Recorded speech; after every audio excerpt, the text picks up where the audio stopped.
ঈশ্বৰৰ বাৰ্তা দিয়া লোক এজনে কি বিষয়ে নিশ্চিত হ'ব লাগে?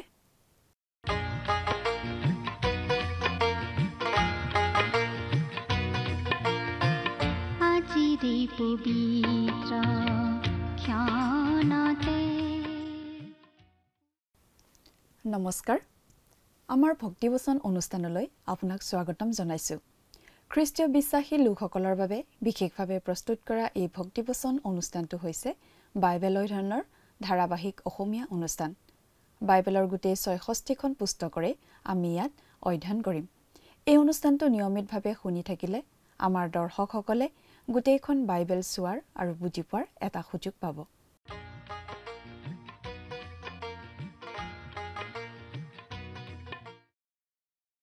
প্ৰিয় দৰ্শক, আপুনি যদি আমাৰ এই অনুষ্ঠানটো নিয়মিতভাৱে শুনি আছে তেনেহ'লে আপুনি নিশ্চয় জানে যে আমি আগৰটো অনুষ্ঠানত বাইবেলৰ এখন পুস্তকৰ অধ্যয়নৰ সামৰণি মাৰিছিলোঁ। আজিৰ অনুষ্ঠানত আমি বাইবেলৰ আন এখন পুস্তকৰ অধ্যয়ন আৰম্ভ কৰিম। আজিৰ অনুষ্ঠানত এই জিৰিমিয়া পুস্তকৰ এটা চমু পৰিচয় আগবঢ়াই ১ নম্বৰ অধ্যায়ৰ ভিত্তিত আলোচনা আগবঢ়োৱা হ'ব। জিৰিমিয়া এই পুস্তকখনৰ লেখক। বাইবেলৰ প্ৰতিখন পুস্তক উল্লেখযোগ্য যদিও এই পুস্তকখন বিশেষভাৱে উল্লেখযোগ্য। বেছিভাগ ভাৱবাদীয়ে নিজৰ নাম প্ৰকাশ নকৰাকৈ থাকে। তেওঁলোকে নিজৰ ভাৱবাণীবোৰত নিজকে প্ৰক্ষেপ নকৰে। কিন্তু জিৰিমিয়া আছিল এনেকুৱা এজন ভাৱবাদী যাৰ ভাৱবাণীবোৰ বহু পৰিমাণে তেওঁৰ আত্মজীৱনীমূলক বুলি ক'ব পাৰি। তেওঁ নিজৰ ব্যক্তিগত ইতিহাস যথেষ্টখিনি জনাই দিছে। তেওঁৰ বিষয়ে আমি কিছুমান কথা বিশেষভাৱে মন কৰিব পাৰোঁ। জেৰুচালেমৰ ঠিক উত্তৰত থকা অনাথোত নামৰ ঠাইত জিৰিমিয়াৰ জন্ম হৈছিল এজন পুৰোহিত হিচাপে। তেওঁৰ জন্মৰ আগতেই তেওঁক ভাৱবাদী হ'বলৈ নিৰ্বাচিত কৰা হৈছিল। তেওঁক অতি সৰুতেই ভাৱবাদী পদবীলৈ মাতি অনা হৈছিল। তেওঁক ঈশ্বৰৰ পৰাই ভাৱবাদী হ'বলৈ নিযুক্তি দিয়া হৈছিল। তেওঁ জোচিয়া ৰজাৰ ৰাজত্বকালত নিজৰ পৰিচৰ্যা আৰম্ভ কৰিছিল আৰু তেওঁৰ অন্ত্যেষ্টিক্ৰিয়াত শোক কৰা ব্যক্তি আছিল। তেওঁ জীয়াই থকা সময়খিনি অতি ভয়ানক হোৱা বাবে তেওঁক বিয়া কৰাবলৈ নিষেধ কৰা হৈছিল। তেওঁক তেওঁৰ নিজৰ লোকসকলে প্ৰত্যাখ্যান কৰিছিল, ঘিণ কৰিছিল, মাৰপিট কৰিছিল, বন্দী কৰি ৰাখিছিল, কাৰাগাৰত থৈছিল আৰু তেওঁৰ বিৰুদ্ধে বিশ্বাসঘাতকতাৰ অভিযোগ উত্থাপন কৰা হৈছিল। তেওঁৰ বাৰ্তাই তেওঁৰ নিজৰে হৃদয় ভাঙি পেলাইছিল। তেওঁ পদত্যাগ কৰিব বিচাৰিছিল, কিন্তু ঈশ্বৰে তেওঁক অনুমতি দিয়া নাছিল। তেওঁ জেৰুচালেমৰ ধ্বংস আৰু বেবিলনৰ হাতত হ'বলগীয়া বন্দিত্বৰ কথা আগতেই দেখিছিল। বেবিলনৰ সৈন্যবাহিনীৰ অধিনায়কে তেওঁক সেই দেশত থাকি যাবলৈ অনুমতি দিছিল। যেতিয়া যিহুদীসকলৰ অৱশিষ্ট লোকসকলে মিছৰলৈ পলাব বিচাৰিছিল তেতিয়া জিৰিমিয়াই তাৰ বিৰুদ্ধে ভৱিষ্যতবাণী কৰিছিল। কিন্তু তেওঁক সেই অৱশিষ্টসকলৰ সৈতে মিছৰলৈ যাবলৈ বাধ্য কৰা হৈছিল আৰু তেওঁ তাতেই মৃত্যুবৰণ কৰিছিল। কিংবদন্তি মতে সেই অৱশিষ্ট লোকসকলে তেওঁক শিলগুটি মাৰি বধ কৰিছিল। কথাবোৰ অধিক বহলাই চাবলৈ আহকচোন। এতিয়া আমি মূল আলোচনাটোৰ মাজলৈ আগবাঢ়ি যাওঁ। আমাৰ মহান ত্ৰাণকৰ্তা প্ৰভু যীশুখ্ৰীষ্টৰ নামত নমস্কাৰ। প্ৰিয় শ্ৰোতা, আপুনি আমাৰ এই ভক্তিবচন অনুষ্ঠানটো যদি নিয়মিতভাৱে শুনি আছে আৰু যদিহে আমাৰ যোৱা অনুষ্ঠানটো শুনিছিল তেতিয়াহ'লে আপোনাৰ নিশ্চয় মনত আছে যে আমি যোৱা অনুষ্ঠানত বাইবেলৰ এখন পুস্তকৰ অধ্যয়নৰ সামৰণি মাৰিছিলোঁ। গতিকে আজিৰ অনুষ্ঠানত আমি বাইবেলৰ আন এখন পুস্তকৰ অধ্যয়ন আৰম্ভ কৰিম বুলি আপুনি নিশ্চয় মানসিকভাৱে প্ৰস্তুত। আজি আমি আৰম্ভ কৰিবলৈ লোৱা পুস্তকখন আপুনি পাব বাইবেলৰ পুৰণি নিয়ম খণ্ডত। পুস্তকখনৰ নাম হৈছে জিৰিমিয়া ভাৱবাদীৰ পুস্তক। এই জিৰিমিয়া পুস্তকৰ লিখকৰ লগত প্ৰথমতে আমি চিনাকি হৈ ল'ম আৰু তাৰ পাছত ১ নম্বৰ অধ্যায়ৰ ১ নম্বৰ পদৰ পৰা শেষলৈকে আলোচনা কৰিম। প্ৰথমতে আমি জিৰিমিয়া পুস্তকৰ লিখক জিৰিমিয়াৰ লগত অলপ চিনাকি হৈ লওঁ হওক। জিৰিমিয়া পুস্তকৰ লিখক জিৰিমিয়া ভাৱবাদী নিজেই। তেওঁক ভগ্ন হৃদয়ৰ ভাৱবাদী বুলি জনা যায়। বাইবেলৰ আটাইকেইখন পুস্তকৰেই বিশেষ বিশেষ বৈশিষ্ট্য আছে। তথাপিতো জিৰিমিয়া পুস্তকৰ বৈশিষ্ট্য মন কৰিবলগীয়া। কাৰণ আন আন পুস্তকৰ লিখকসকলৰ পৰিচয় গুপুত হৈ থাকে বা প্ৰকাশ কৰা নহয়। অৱশ্যে সকলোৰে ক্ষেত্ৰত নহয়, কিছুমানৰ ক্ষেত্ৰত। ঈশ্বৰৰ ভৱিষ্যৎবাণী প্ৰকাশৰ ক্ষেত্ৰত তেওঁলোকে নিজক পোহৰলৈ নানে। কিন্তু জিৰিমিয়াই তেওঁৰ পুস্তকত নিজকে প্ৰকাশ কৰিছে আৰু বহুতো ভৱিষ্যৎবাণী তেওঁৰ জীৱনীস্বৰূপ। তেওঁৰ জীৱনৰ বহু ঘটনা তেওঁ নিজে কৈ গৈছে। আপুনি যাতে তেওঁক ভালদৰে জানিব পাৰে, তাৰ বাবে তেওঁৰ বিশেষ কিছুমান কথা আপোনাক জনাই দিব খুজিছোঁ। জেৰুজালেমৰ ঠিক উত্তৰে অনাথোত নামৰ ঠাইত পুৰোহিতৰূপে জিৰিমিয়াৰ জন্ম হৈছিল। জন্মৰ আগতে তেওঁক পুৰোহিতৰূপে মনোনীত কৰা হৈছিল। একেবাৰে ডেকা অৱস্থাতেই তেওঁক ভাৱবাদী কাৰ্যৰ বাবে ঈশ্বৰৰ দ্বাৰা আমন্ত্ৰণ কৰা হৈছিল। ভাৱবাদী কাৰ্যৰ বাবে তেওঁক ঈশ্বৰৰ দ্বাৰা নিযুক্ত কৰা হৈছিল। ৰজা জোচিয়াৰ ৰাজত্বকালত তেওঁ কাৰ্য আৰম্ভ কৰিছিল আৰু জোচিয়াৰ মৃত্যুৰ সময়ত তেওঁ শোক কৰিছিল। তেওঁ বাস কৰা সময়ৰ ভয়াৱহতাৰ বাবে বিয়া কৰিবলৈ তেওঁক বাৰণ কৰা হৈছিল। তেওঁ কেতিয়াও কোনো নিয়ম স্থাপন কৰা নাছিল আৰু নিজৰ মানুহৰ দ্বাৰা তেওঁ অগ্ৰাহ্য হৈছিল। তেওঁৰ নিজৰ বাণীয়ে তেওঁৰ অন্তৰ ভাঙি পেলাইছিল। তেওঁক মানুহে ঘিণ কৰিছিল, মাৰিছিল আৰু বন্দী কৰি থৈছিল। লগতে তেওঁক মিছলীয়া আৰু প্ৰবঞ্চক ৰূপেও অপবাদ দিছিল। এইবোৰ কাৰণতেই তেওঁ ভাৱবাদী কাৰ্যৰ পৰা আঁতৰি আহিব বিচাৰিছিল। কিন্তু ঈশ্বৰে তেওঁক আঁতৰি আহিবলৈ দিয়া নাছিল। তেওঁ জেৰুজালেমৰ পতন আৰু ইছৰাইলীয়সকল বেবিলনিয়াৰ হাতত বন্দী হোৱা নিজ চকুৰে দেখিছিল। বেবিলনৰ সেনাপতিয়ে তেওঁক নিজ দেশতেই থাকিবলৈ অনুমতি দিছিল। যিহুদাত অৱশিষ্ট থকা ইছৰাইলীয়সকল মিছৰলৈ পলাই যাব বিচাৰোঁতে জিৰিমিয়াই তাৰ বিৰুদ্ধে ভৱিষ্যৎবাণী কৰিছিল। কিন্তু তেওঁৰ কথা কোনেও শুনা নাছিল। বৰং তেওঁকো মিছৰলৈ পলাই যাবলৈ বাধ্য কৰিছিল আৰু মিছৰতেই তেওঁৰ মৃত্যু হৈছিল। সম্ভৱতঃ নিজৰ মানুহে তেওঁক শিলদলিয়াই মাৰিছিল। জিৰিমিয়া বৰ বেলেগ ধৰণৰ মানুহ আছিল। বহুতে তেওঁক ঈশ্বৰৰ কান্দোৰা কেঁচুৱা বুলিও ক'ব বিচাৰে, কিন্তু বেয়া অৰ্থত নহয়। বহু সময়ত তেওঁক চকু পানীৰে দেখা গৈছিল। তেওঁৰ অন্তৰত মাতৃৰ মৰম আছিল আৰু ভয়তে কপা কপা মাতেৰে তেওঁ কথা কৈছিল। ঈশ্বৰে এইজন জিৰিমিয়াকেই ভাৱবাদী স্বৰূপে নিযুক্ত কৰিছিল আৰু এই ভয়াতুৰ মানুহজনেই ঈশ্বৰৰ সুধবিচাৰৰ কঠোৰ বাণী প্ৰচাৰ কৰিছিল। তেওঁৰ বাণীয়ে তেওঁৰ অন্তৰ ভাঙি পেলাইছিল। স্বৰূপেই জিৰিমিয়া ঈশ্বৰৰ এজন মহৎ লোক আছিল। কঠোৰ কথা ক'বলৈ আপুনি আৰু মই হ'লে জিৰিমিয়াৰ দৰে এজন ভয়াতুৰ মানুহক বাছনি নকৰিলোহেঁতেন। আমি কঠিন মনৰ মানুহ এজনকহে বাছি ললোহেঁতেন। কিন্তু ঈশ্বৰে হ'লে তেওঁকেই বাছি লৈছিল। জিৰিমিয়াৰ সময়ত যিহুদা দেশৰ অৱস্থা ইমান দুখ লগা আছিল যে তেনে অৱস্থাৰ কথা আমি ভাবিবও নোৱাৰোঁ, কল্পনা কৰিব নোৱাৰোঁ। তেওঁৰ সময়তে যিহুদাৰ শক্তি, সামৰ্থ্য, ধন, সম্পত্তি, নৈতিকতা ইত্যাদি এটাৰ পাছত এটাকৈ শেষ হৈ গৈছিল আৰু হতাশা, নিৰাশা, অন্ধকাৰ আৰু দুৰ্নীতিৰে দেশখন ভৰি পৰিছিল।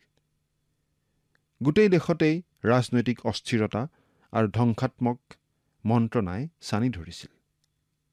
এই সময়ত জিৰিমিয়াই থিয় হৈ মাত মাতিছিল আৰু নিজ দেশক ধ্বংসৰ পৰা ৰক্ষা কৰিবলৈ চেষ্টা কৰিছিল।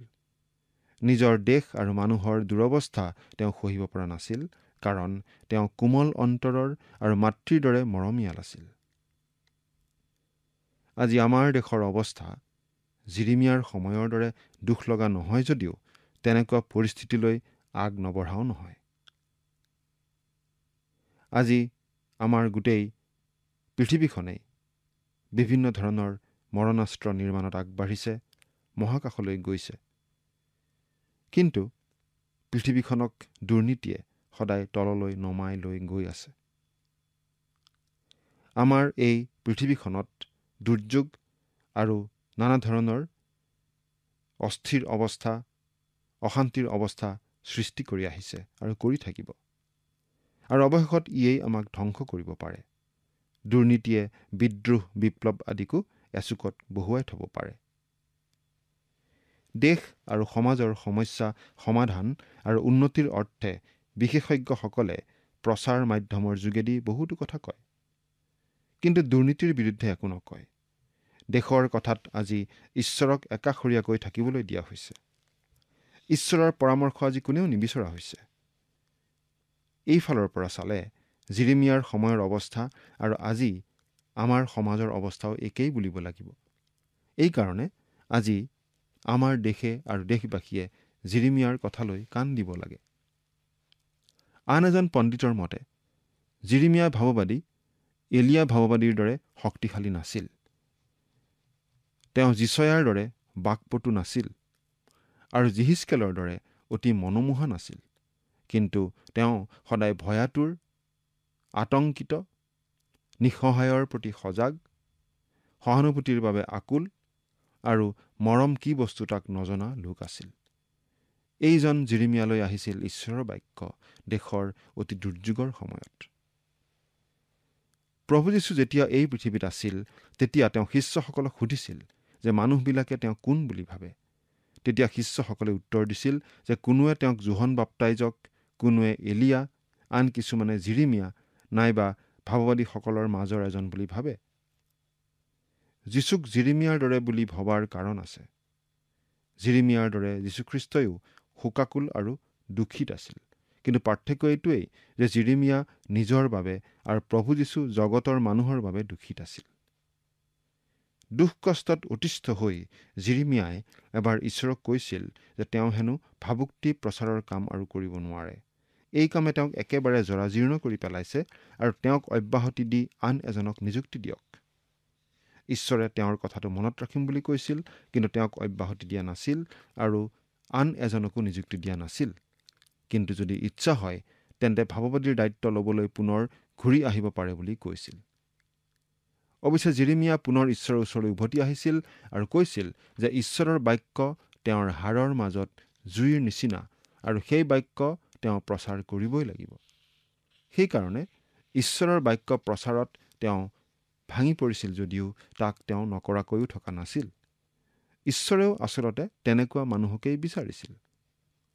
আৰু ঈশ্বৰে ইছৰাইলৰ সন্তানসকলক বন্দী কৰাত যে তেওঁ মনত দুখ পাইছিল, অথচ তেওঁলোকৰ অবাধ্যতাৰ বাবেহে যে এই শাস্তি দিবলগীয়া হৈছিল, এই কথা বুজি পোৱাটো ঈশ্বৰে বিচাৰিছিল। মন কৰিবলগীয়া কথা যে যিচয়াৰ প্ৰায় 100 বছৰ পাছত জিৰিমিয়াই পৰিচৰ্যা আৰম্ভ কৰিছিল। তেওঁ জোচিয়াৰ গোটেই ৰাজত্ব কালকে লৈ যিহুদীয়া বাবিলনৰ হাতত বন্দী হোৱালৈকে পৰিচৰ্যা কৰিছিল। ইছৰাইলীয়সকল বাবিলনত 70 বছৰ বন্দী হৈ থাকিব বুলি তেওঁৱেই ভৱিষ্যৎবাণী কৰিছিল আৰু তাৰ পাছত তেওঁলোকে যে পোহৰ দেখা পাব সেই কথাও তেওঁৱেই কৈছিল। এনে কথা কোনো ভাৱবাদীয়ে ক'ব পৰা নাছিল। সেই সময়ত জিৰিমিয়াৰ বাণীসমূহ ইছৰাইলৰ বাবে একেবাৰে অবাঞ্ছিত আছিল আৰু তেওঁলোকে গ্ৰহণ কৰা নাছিল। বৰং তেওঁলোকেই তেওঁক প্ৰবঞ্চক আৰু মিছলীয়া পাতিছিল। ইয়াৰ আগতেও যিচয়াইও তেওঁলোকক সাৱধান কৰি দিছিল, কিন্তু সেই কথাও তেওঁলোকে পাহৰিছিল। যি কি নহওক, জিৰিমিয়া পিছ হুহকি যোৱাৰ ওপৰত বিশেষ কথা কৈছে আৰু বেবিলনে তেওঁৰ বাণীত প্ৰাধান্য লাভ কৰিছে। আৰু যি নহওক, এতিয়া আমি এই জিৰিমিয়া পুস্তকখনৰ 1 নম্বৰ অধ্যায়ৰ আলোচনালৈ আগবাঢ়ো হওক। আৰু এই অধ্যায়টিৰ মূল বিষয় হৈছে ৰজা আহজৰ ৰাজত্ব কালত ভাৱবাদীৰ আমন্ত্ৰণ। এই অধ্যায়টিয়ে প্ৰথম চমুৱেলৰ পৰা দ্বিতীয় বংশাৱলীলৈ আগুৰি থকা ঐতিহাসিক পুস্তকৰ ভাৱবাদীসকলক বুজাত সহায় কৰিব। এতিয়া আমি 1 আৰু 2 নম্বৰ পদ দুটা পাঠ কৰি দিছোঁ। জিৰিমিয়া 1 নম্বৰ অধ্যায়ৰ 1 আৰু 2 নম্বৰ পদ। ইয়াত এনেদৰে লিখা আছে,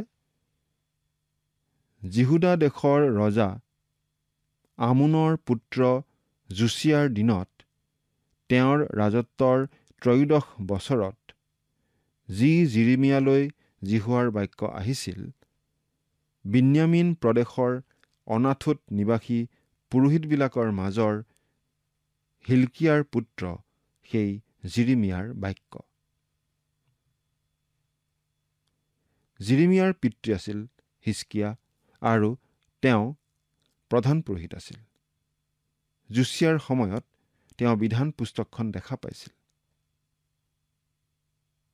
ঈশ্বৰে মুচিৰ যোগেদি দিয়া বিধানৰ বুজ বিচাৰে জোচিয়াৰ ৰাজত্বকালত নতুন জাগৰণৰ সূচনা কৰিছিল।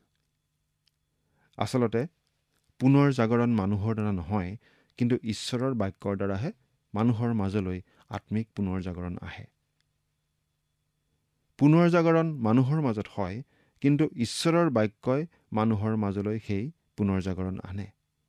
যি কি নহওক, এই পুনৰ জাগৰণ আৰু ফলাফলৰ বিৱৰণ আমি 2 ৰাজাৱলী 22 নম্বৰ অধ্যায় আৰু 2 বংশাৱলী 34 নম্বৰ অধ্যায়ত পঢ়িবলৈ পাওঁ। জোচিয়া 8 বছৰ বয়সত ৰাজপাটত বহিছিল আৰু 31 বছৰ ৰাজত্ব কৰিছিল। জোচিয়াৰ 20 বছৰ বয়সত জিৰিমিয়াই পৰিচৰ্যাৰ কাম আৰম্ভ কৰিছিল আৰু তেওঁৰো বয়স প্ৰায় 20 বছৰ আছিল। গতিকে দুয়োজন ডেকা আৰু সম্ভৱতঃ বন্ধুও আছিল। জোচিয়াই এটা বৰ ডাঙৰ ভুল কাম কৰিছিল আৰু সেইটো আছিল তেওঁ মিছৰৰ ফৰোনৰ বিৰুদ্ধে যুদ্ধ কৰিবলৈ গৈছিল। কিন্তু ফৰোনে জিহুদাৰ বিৰুদ্ধে যুদ্ধ কৰিবলৈ অহা নাছিল। সেই যুদ্ধতেই জোচিয়াক বধ কৰা হৈছিল আৰু তেওঁৰ মৃত্যুত জিৰিমিয়াই শোক কৰিছিল, কাৰণ জোচিয়া এজন ভাল ৰজা আছিল।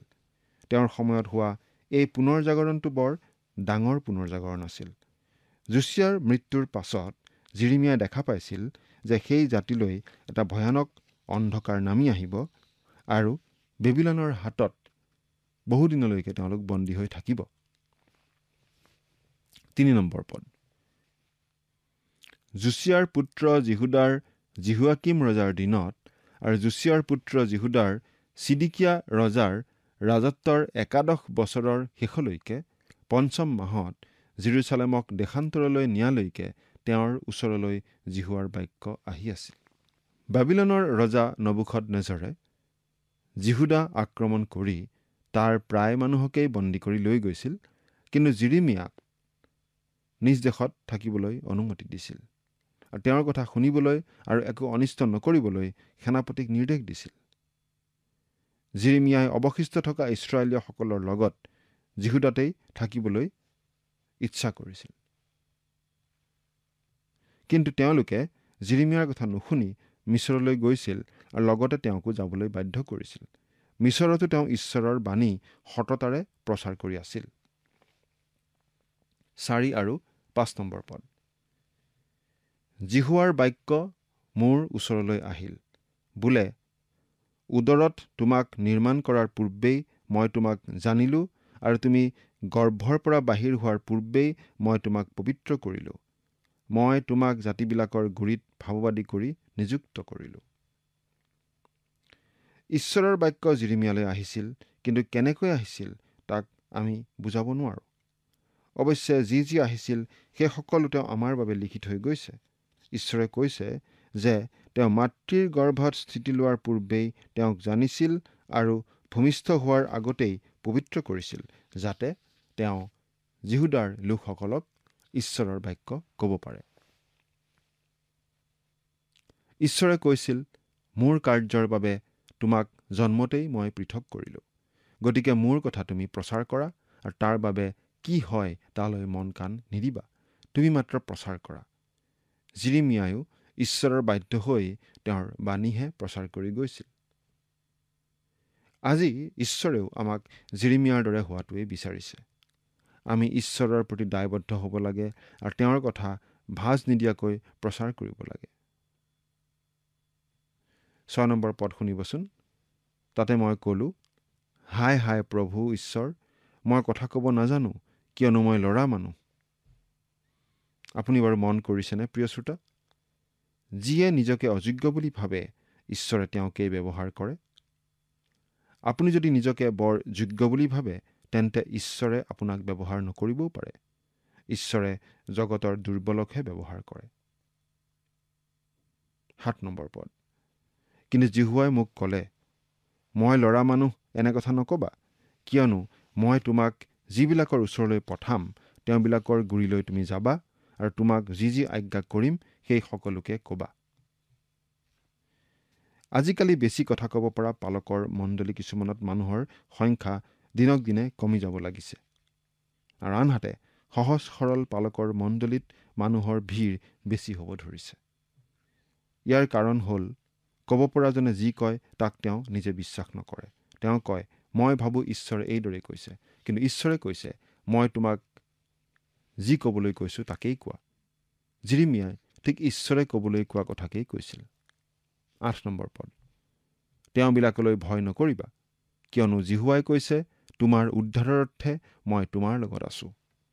প্ৰিয় শ্ৰোতা, ঈশ্বৰে জিৰিমিয়াক কৈছিল, ভয় নকৰিবা আৰু মানুহৰ মুখলৈ নাচাবা, সাহসেৰে মোৰ বাক্য প্ৰচাৰ কৰা, সংকটৰ কালত উদ্ধাৰ কৰিবলৈ মই তোমাৰ লগতে আছোঁ।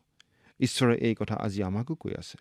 আমি যদি মানুহক ভয় নকৰি সাহস আৰু অধিকাৰেৰে তেওঁৰ বাক্য প্ৰচাৰ কৰোঁ, তেন্তে তেওঁ আমাৰ লগে লগে আছে। 9 নম্বৰ পদ। পাছে জিহুৱাই নিজ হাত মেলি মোৰ মুখ স্পৰ্শ কৰিলে আৰু জিহুৱাই মোক ক'লে, চোৱা, মই মোৰ বাক্য তোমাৰ মুখত দিলোঁ। চাওক, আপুনি যদি ভাবে যে ঈশ্বৰৰ বাক্য জিৰিমিয়ালৈ কেনেকৈ আহিছিল, এইটোৱেই তাৰ উত্তৰ। আচলতে ঈশ্বৰৰ নিশ্বাসিত বাক্য মানুহলৈ এইদৰে আহিছিল। অৱশ্যে আজিকালি বিভিন্ন ভাষাত বাইবেল ছপা হৈছে। এইবিলাক নিশ্বাসিত বাক্যৰ ভাঙনি। ই অনুবাদ বুলি আমি ক'ব নোৱাৰোঁ। তথাপিতো ভাঙনি হ'লেও যিমান পৰা যায় ভাঙনি সঠিক আৰু শুদ্ধ হোৱা উচিত। 10 নম্বৰ পদ। চোৱা, উঘালিবলৈ আৰু ভাঙিবলৈ, বিনষ্ট কৰিবলৈ আৰু উৎপাত কৰিবলৈ, সাজিবলৈ আৰু ৰুবলৈ জাতিবিলাকৰ আৰু ৰাজ্যবিলাকৰ ওপৰত মই আজি তোমাক নিযুক্ত কৰিলোঁ।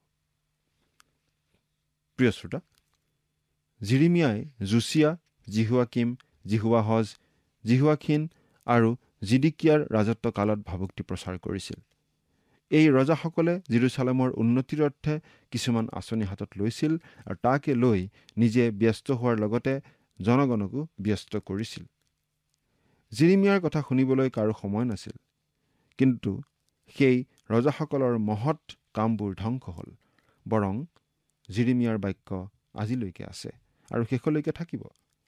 আজি আমিও জাগতিক বিষয়বোৰক লৈ ব্যস্ত হৈ পৰিছোঁ। ঈশ্বৰৰ বাক্যলৈ মন দিবলৈ কাৰো সময় নাই। অতি দুখৰ কথা নহয়নে বাৰু? 11 নম্বৰ পদ। তাত বাজে, জিহুৱাৰ বাক্য মোৰ ওচৰলৈ আহিল, বোলে, হে জিৰিমিয়া, তুমি কি দেখিছা? তাতে মই ক'লোঁ, বাদাম গছৰ এটা ডাল দেখিছোঁ। প্ৰিয় শ্ৰোতা, বাদাম গছক সেই সময়ত জগুৱা গছ বুলি জনা গৈছিল। জিৰিমিয়াই জিহুদাৰ মানুহবিলাকক টোপনিৰ পৰা জগাইছিল, কাৰণ তেওঁলোকে আগন্তুক বিপদৰ কথা শুনিছিল যদিও তালৈ মন কাণ দিয়া নাছিল। জিৰিমিয়াই তেওঁলোকক সাৱধান কৰি দিছিল। 12 আৰু 13 নম্বৰ পদ। তেতিয়া জিহুৱাই মোক ক'লে, ভাল দেখিছা, কিয়নো মই মোৰ বাক্য সিদ্ধ কৰিবলৈ সাৰে আছোঁ। পাছে দ্বিতীয়বাৰ জিহুৱাৰ বাক্য মোৰ ওচৰলৈ আহিল, বোলে, তুমি কি দেখিছা? তাতে মই ক'লোঁ, উতলি থকা এটা কেৰাহী দেখিছোঁ, তাৰ মুখ উত্তৰ দিশৰ পৰা দক্ষিণলৈ কাটি হোৱা। উতলি থকা কেৰাহীৰ দ্বাৰা আচলতে শত্ৰুক বুজোৱা হৈছে। সেই সময়ত মিছৰ আৰু অচুৰিয়াৰ পৰা জিহুদাৰ কোনো ভয় নাছিল, কিন্তু উত্তৰত থকা বাবিলনৰ পৰা তেওঁলোকৰ ভয় আছিল। এটা সময়ত তেওঁলোকে জিহুদাক আক্ৰমণ কৰিবলৈ আহিব আৰু এই বিষয়ে জিৰিমিয়াই মানুহবিলাকক সাৱধান কৰি আছিল। 14 আৰু 15 নম্বৰ পদ। তেতিয়া জিহুৱাই মোক ক'লে, উত্তৰ দিশৰ পৰা এই আটাই দেশ নিবাসীবিলাকলৈ অমংগল ওলাব। কাৰণ জিহুৱাই কৈছে, চোৱা, মই উত্তৰ দিশত থকা ৰাজ্যবিলাকৰ আটাই গোষ্ঠীক মাতিম, তাতে সিহঁতে আহি জেৰুজালেমৰ দুৱাৰবোৰৰ সোমোৱা ঠাইত আৰু তাৰ চাৰিওফালে থকা গড়বোৰৰ সন্মুখত আৰু জিহুদাৰ আটাই নগৰবোৰৰ সন্মুখত নিজ নিজ সিংহাসন স্থাপন কৰিব। প্ৰিয় শ্ৰোতা, জিৰিমিয়াৰ মাত্ৰ 1 শতিকাৰ আগতেই ঈশ্বৰে জেৰুজালেমক উদ্ধাৰ কৰিছিল। এই কাৰণে মিছা ভাৱবাদীসকলে কৈ আছিল যে ঈশ্বৰে জেৰুজালেমক আকৌ উদ্ধাৰ কৰিব। অকল জিৰিমিয়াইহে তেওঁলোকক আগন্তুক বিপদৰ বিষয়ে সাৱধান কৰি আছিল, কিন্তু তেওঁৰ কথা কোনেও শুনা নাছিল। মানুহবিলাকে জিৰিমিয়াৰ কথা নুশুনাৰ কাৰণে তেওঁ বিৰক্তি পাই ঈশ্বৰৰ ওচৰত আপত্তি কৰিছিল। কিন্তু ঈশ্বৰে কৈছিল, তেওঁলোকে নুশুনিলেও তুমি মোৰ বাক্য ক'বই লাগিব। গতিকে তোমাৰ মুখত মই যি বাক্য দিছোঁ সেই বাক্য তুমি মানুহক কৈ থাকা। আজি আমিও যেতিয়া ঈশ্বৰৰ বাক্যৰ শিক্ষা দিওঁ, তেতিয়া নিজৰ পৰা কোনো কথা নকৈ সকলো কথা ঈশ্বৰৰ বাক্যৰ পৰাই কোৱা উচিত। প্ৰিয় শ্ৰোতা, ঈশ্বৰে বাৰু আজি আপোনাক কিবা কৈছেনে? তেওঁৰ মাত আপুনি শুনিছেনে? যদি শুনিছে, তালৈ সঁহাৰি দিছেনে? ঈশ্বৰ আপোনাৰ সহায় হওক। আমেন।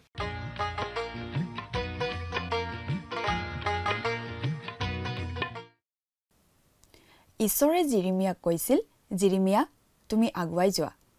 মানুহবোৰে তোমাক প্ৰতিহত কৰিব। তেওঁলোকে তোমাৰ বাৰ্তাটো নুশুনিব, কিন্তু তুমি বাৰ্তাটো দিয়া। ৰৈ নাযাবা।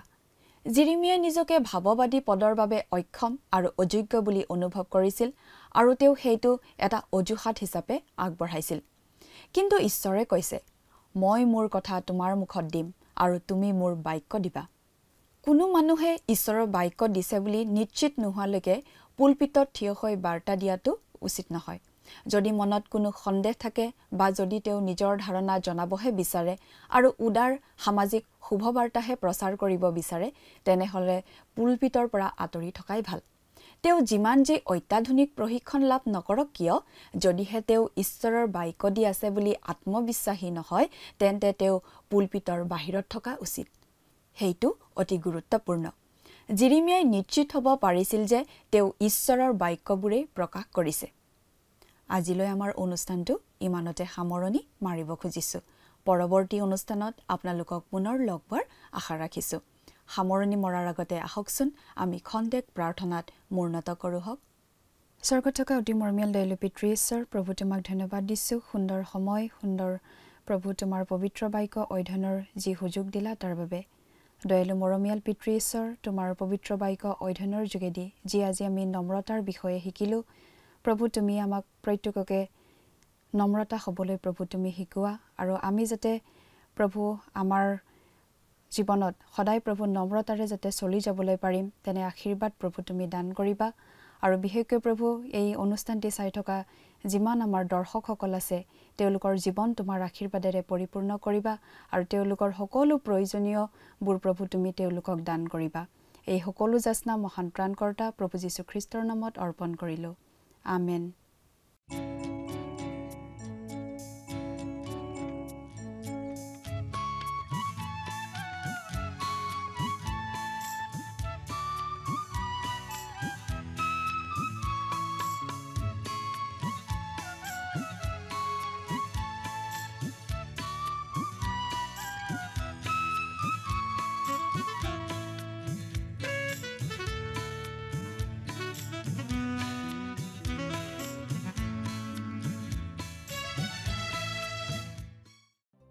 প্ৰিয় শ্ৰোতা দৰ্শক, আশা কৰোঁ ভক্তিবচন অনুষ্ঠানটি উপভোগ কৰি আপোনাৰ নিশ্চয় ভাল লাগিছে। এই বিষয়ে আপোনাৰ মতামত জানিব পাৰিলে আমি নথৈ আনন্দিত হ'ম। আপোনাৰ যদি আমাৰ এই অনুষ্ঠানটি উপভোগ কৰি ভাল লাগিছে, তেন্তে অনুগ্ৰহ কৰি আমালৈ এটি মিছ কল দিয়কচোন। আপোনাৰ এটা মিছ কল আমাৰ বাবে অতি মূল্যৱান। প্ৰতিটো মিছ কল দিয়া সকলৰ মাজৰ পৰা এজন বিশেষ দৰ্শকক বাছি লৈ সপ্তাহৰ শেষত পুৰস্কৃতও কৰা হ'ব।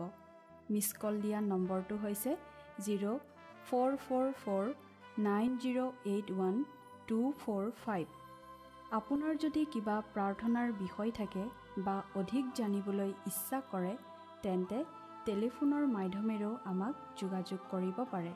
আমাৰ টেলিফোন নম্বৰটো হৈছে 7429840242।